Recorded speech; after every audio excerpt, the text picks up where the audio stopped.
ഉണ്ടെങ്കിൽ നിങ്ങളത് വീട്ടാറില്ലേ? വല്ല സാമ്പത്തികമായി അങ്ങോട്ടോ ഇങ്ങോട്ടോ കൊടുക്കാനുണ്ടെങ്കിൽ നിങ്ങൾ കൊടുക്കാറില്ലേ? എന്നാൽ വീട്ടുന്നതിൽ വെച്ച് ഏറ്റവും നല്ലത് ഈ നോമ്പ് അവർക്കുണ്ട് എങ്കിൽ അത് നീ നോറ്റ് വീട്ടുക. ഫസൂമി അൻ ഉമ്മിക, നിന്റെ ഉമ്മക്ക് വേണ്ടി നീ നോമ്പ് നോറ്റ് വീട്ടുക എന്ന് നബി തിരുമേനി സല്ലല്ലാഹു അലൈഹി വസല്ലം അവിടുന്ന് വിശദീകരിക്കുകയാണ്. ഒരിക്കൽ ജുഹൈന ഗോത്രത്തിൽപ്പെട്ട ഒരു സ്ത്രീ വന്നുകൊണ്ട് നബി സല്ലല്ലാഹു അലൈഹി വസല്ലമിന്റെ അരികിൽ വന്നുകൊണ്ട് പറയാണ്, എന്റെ ഉമ്മ മാതാവ് ഹജ്ജ് ചെയ്യാനായിട്ട് നേർച്ചയാക്കിയിട്ടുണ്ട്. ഇന്ന ഉമ്മി നദറത് അൻ തഹജ്ജ ഫലം തഹജ്ജ ഹത്താ മാതത ഫഅഹജ്ജു അൻഹാ. എന്റെ ഉമ്മ ഹജ്ജ് ചെയ്യാൻ നേർച്ചയാക്കിയിരുന്നു, എന്നാൽ ഉമ്മക്കത് പൂർത്തീകരിക്കുന്നതിന് മുമ്പ് ഉമ്മ മരണപ്പെട്ടു. ഞാൻ അവർക്ക് നോറ്റ് വിട്ടട്ടെ എന്ന് ചോദിക്കുമ്പോൾ റസൂലുള്ളാഹി പറഞ്ഞു, നഅം ഹുജ്ജി അൻഹാ, അവർക്ക് വേണ്ടത് നീ നോറ്റ് വീട്ടുക. അറഅയ്ത ലൗ കാന അലാ ഉമ്മിക ദൈനുൻ അകുൻതി ഖാദിയതൻ ഖുല്ലാഹ് ഫല്ലാഹു അഹഖു ബിൽ വഫാ. നോറ്റ് വീട്ടുന്നതിൽ വെച്ച് ഏറ്റവും നല്ല കടം വീട്ടുന്നതിൽ വെച്ച് ഏറ്റവും നല്ല കടം വീട്ടൽ എന്ന് പറഞ്ഞാൽ ഉമ്മക്ക് വല്ല ഹജ്ജും നോറ്റ് വീട്ടാനുണ്ടെങ്കിൽ അല്ലെങ്കിൽ ഏതെങ്കിലും കടങ്ങൾ തീർക്കാനുണ്ടെങ്കിൽ അത് നിർവഹിക്കുക, അത് വീട്ടിക്കൊടുക്കുക എന്നതാണ് ഏറ്റവും വലിയ പുണ്യമായി നബി സല്ലല്ലാഹു അലൈഹി വസല്ലം അവിടുന്ന് വിശദീകരിക്കുന്നത്. മറ്റൊരിക്കൽ ഒരാൾ വന്നുകൊണ്ട് പറഞ്ഞത്, അള്ളാഹുവിന്റെ റസൂലേ, എന്റെ മാതാവ് മരണപ്പെട്ടിട്ടുണ്ട്, അവരുടെ ജീവിതത്തിൽ വലിയൊരു ആഗ്രഹമുണ്ടായിരുന്നു ഒരു അടിമയെ മോചിപ്പിക്കണമെന്ന്. അത് അവർക്ക് കഴിയാതെ പോയി. എന്നാൽ ഞങ്ങളുടെ അധീനതയിൽ എന്റെ അടുത്ത് നൗബിയക്കാരിയായ ഒരു കറുത്ത ഒരു അടിമ പേട്ടുന്നുണ്ട്, ഞാൻ അവളെ മോചിപ്പിക്കട്ടെ എന്ന് ചോദിക്കുമ്പോൾ റസൂലുള്ളാഹി സ്വല്ലല്ലാഹു അലൈഹി വസല്ലം പറഞ്ഞു, അവളെ നീ മോചിപ്പിക്കുക. മൻ റബ്ബുകി ഖാലതു അല്ലാഹു ഖാല മൻ അന ഖാലത് അൻത റസൂലുള്ളാഹി സ്വല്ലല്ലാഹു അലൈഹി വസല്ലം ഖാല അഅതിഖഹാ ഫഇന്നഹാ മുഅ്മിന. അവിടുന്ന് അത് മോചിപ്പിക്കാൻ വേണ്ടി നൽകുകയും അങ്ങനെ അവൾ വിശ്വാസിയാവുകയും ഒക്കെ ചെയ്ത ഒരു സംഭവമാണ് അതുള്ളത്.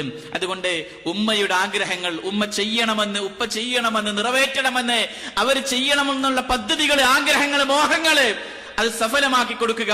അവരുടെ ആഗ്രഹങ്ങൾ ഏതൊക്കെയാണോ അവരുടെ മരണത്തിന് ശേഷം അവർ ജീവിത കാലയളവുകളിൽ ആഗ്രഹിച്ച കാര്യങ്ങൾ നിറവേറ്റി കൊടുക്കാൻ കഴിയുന്ന സ്വാലിഹീങ്ങളായ സന്താനങ്ങളായി മാറുമ്പോഴാണ് വിശ്വാസികളായ ആളുകളുടെ ജീവിതത്തിൽ നന്മകളും സുഹൃതങ്ങളും ധാരാളമായി അധികരിച്ചു വരിക എന്നുകൂടി നമ്മൾ ചിന്തിക്കുക. എന്നാലോ ജീവിതം നോക്കൂ നിങ്ങൾ, മഹാനായ ഇബ്നുൽ ഔറിൽ മുസ്നി റഹിമഹുല്ലാ, അദ്ദേഹത്തിന്റെ ഒരു ചരിത്ര സംഭവത്തിൽ നമുക്ക് കാണാം. ഒരിക്കൽ അദ്ദേഹം തന്റെ ഉമ്മ ഇരിക്കുമ്പോ ഉമ്മ മോനെ വിളിക്കുകയാണ്. മോനെ എന്ന് വിളിക്കുമ്പോ പെട്ടെന്ന് അദ്ദേഹം വിളി ഉറക്കെന്ന് പറഞ്ഞു. എന്തോ എന്ന്, എന്താ എന്നെ വിളിച്ചോ എന്ന രീതിയിൽ ശബ്ദം ഒന്ന് അല്പം കൂടിപ്പോയി. പക്ഷേ അദ്ദേഹത്തിന് അതൊരു കുറ്റബോധമായി അനുഭവപ്പെടുകയാണ്. മഹാനായ ഇബ്നു ഔറിൽ മുസ്നി എന്ന മഹാപണ്ഡിതൻ അതിനെ പ്രായശ്ചിത്തമായിട്ട് 2 അടിമകളെ വാങ്ങിയിട്ടാണ് അദ്ദേഹം അത് മോചിപ്പിച്ചു കളയുന്നത്.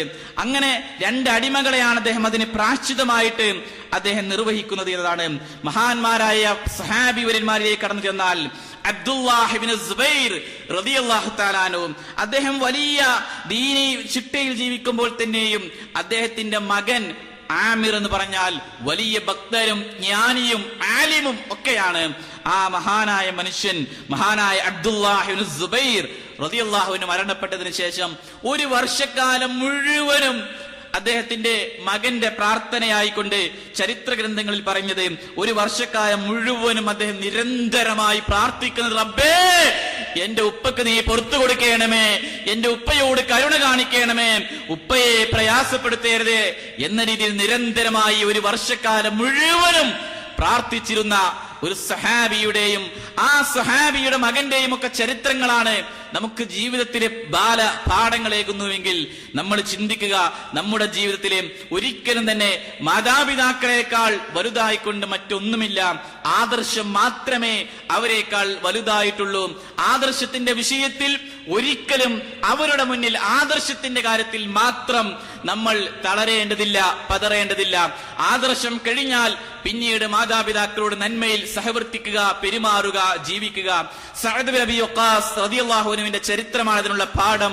നമുക്കറിയാം, ആദർശം സ്വീകരിച്ചു, ആദർശത്തിൽ ജീവിക്കുന്ന കാലയളവുകളിൽ മാതാവ് അതിന് പിന്മാറാൻ വേണ്ടി ആവശ്യപ്പെട്ടപ്പോൾ പിന്മാറിയില്ല, വലിയ പ്രയാസത്തിലായി. അവസാനം ഉമ്മ, എനിക്ക് എന്റെ ആദർശം കഴിഞ്ഞതിന് ശേഷമേ, അല്ലാഹുവും റസൂലും കഴിഞ്ഞതിന് ശേഷമേ എനിക്ക് ബാക്കിയെല്ലാം ഉള്ളൂ, ഉമ്മയുള്ളൂ എന്ന് പറഞ്ഞപ്പോൾ ഉമ്മ പ്രതിജ്ഞയിൽ നിന്ന് മാറാൻ മാത്രം ആദർശത്തിന്റെ ശക്തിയിൽ ജീവിച്ചിരുന്ന സഅദ് ബിൻ അബി വഖാസ് റളിയല്ലാഹുവിന്റെ ചരിത്രം നമുക്കറിയാം. അതുകൊണ്ട് വിശ്വാസികളായ ആളുകൾ അവരുടെ മാതാപിതാക്കൾ അമുസ്ലിങ്ങളോ അവിശ്വാസികളോ വലിയ വേറെ വല്ല ചിന്താഗതിക്കാരോ വേറെ വല്ല അത്തരത്തിലുള്ള ആദർശ വ്യതിയാനമുള്ള കക്ഷികളുടെ ആളുകളോ ആണെങ്കിൽ പോലും അവരോട് നല്ല രീതിയിൽ സഹവർത്തിത്വത്തോടെ സ്നേഹത്തോടെ സമാധാനത്തോടെ ജീവിക്കുകയും ആദർശം അവർക്ക് പഠിപ്പിക്കുകയും നന്മയിലേക്ക് അവരെ ക്ഷണിക്കുകയും റബ്ബിനോട് നിരന്തരമായി പ്രാർത്ഥിക്കുകയും ചെയ്യുക. അങ്ങനെ ജീവിക്കുന്ന യഥാർത്ഥ വിശ്വാസിയുടെ കൂട്ടത്തിൽ റഹ്മാനായ നാഥൻ നമ്മെ ഏവരെയും ഉൾപ്പെടുത്തി അനുഗ്രഹിക്കുമാറാകട്ടെ. അറിഞ്ഞും അറിയാതെയും ചെയ്ത മുഴുവൻ തെറ്റുകുറ്റങ്ങളും റഹ്മാനായ നാഥൻ നമുക്ക് ഏവർക്കും വിട്ടുപുറത്ത് മാപ്പാക്കി തരുമാറാകട്ടെ. മനസ്സിന് സമാധാനവും ശാന്തിയും സൗഖ്യവും റഹ്മാനായ നാഥൻ നമുക്ക് ഏവർക്കും പ്രദാനം ചെയ്യുമാറാകട്ടെ. നമ്മിൽ നിന്ന് വേർപിരിഞ്ഞു പോയ മാതാപിതാക്കൾ, കുടുംബാദികൾ, ബന്ധുമിത്രാദികൾ, സഹോദരന്മാർ, സഹോദരിമാർ, ആദർശ സ്നേഹികൾ, അവരെയും നമ്മെയും റഹ്മാനായ നാഥൻ അവന്റെ സ്വർഗത്തിൽ ഒരുമിച്ച് കൂട്ടുമാറാകട്ടെ. അള്ളാഹുവെ, മാതാപിതാക്കൾക്ക് ഒരു തരത്തിലുമുള്ള പ്രയാസമോ ബുദ്ധിമുട്ടുകളോ ഉണ്ടാവാതെ മാനസികമായ അവരുടെ സമാധാനവും ആശ്വാസവും നീ പ്രദാനം ചെയ്യണമേ നാഥ. അവരെയും ഞങ്ങളെയും നിന്റെ തൗഹീദിൽ ഉറപ്പിച്ചു നിർത്തുകയും അതിൽ തന്നെ ജീവിച്ച് മരിക്കാനുള്ള ഭാഗ്യവും സ്വർഗപ്രവേശനവും